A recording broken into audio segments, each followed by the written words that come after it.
Airman First Class Raymond Lozano, Staff Sergeant Jacob Frazier, Senior Airman Bradley Smith, Major Gregory Stone, and now Major Walter David Gray. Present! August 8th, 2012. Heather hears a doorbell early in the morning.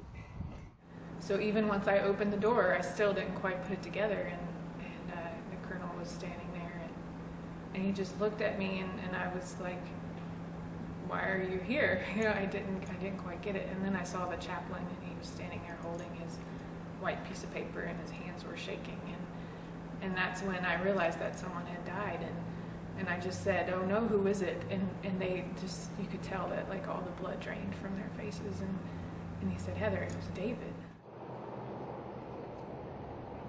Major Gray was a 13 Lima, the career field designator for Air Liaison Officers, airmen who serve as the link between the Air Force in the sky and the Army on the ground.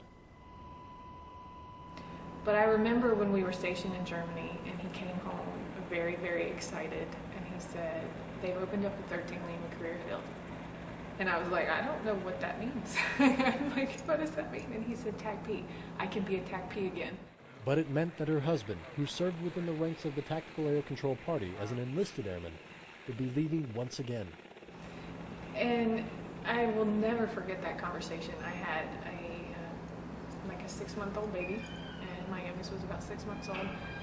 And I remember sitting there and just sitting back and listening to him talk about the brotherhood that was TACP, and talk about how once a TACP, always a TACP, and he had been a TACP, and he had to go back to, there was just no other option, that this was what he had been put on this earth to do.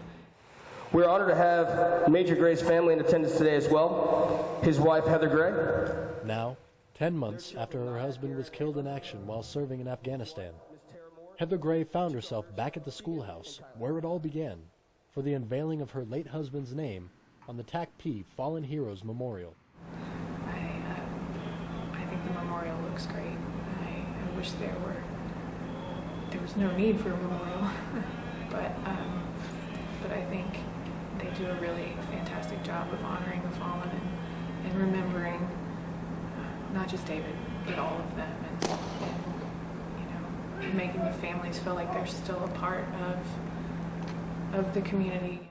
Heather remembers fondly of a time she ran a race with her husband, where he told her, "You know, just finish strong, just finish strong." And so I wanted to do something to take a tragedy and turn it into something good and inspire people with the same kind of inspiration that he left me with. She now tours the country with her husband's words, creating Finish Strong Ministries to honor the legacy of her late husband, and she has no intention of ever stopping. I know that he died doing what he loved to do, and that I can't think of a more fitting way than for him to die as a hero, because he was a hero. Airman First Class Stephen Ellis, Hurlburt Field, Florida.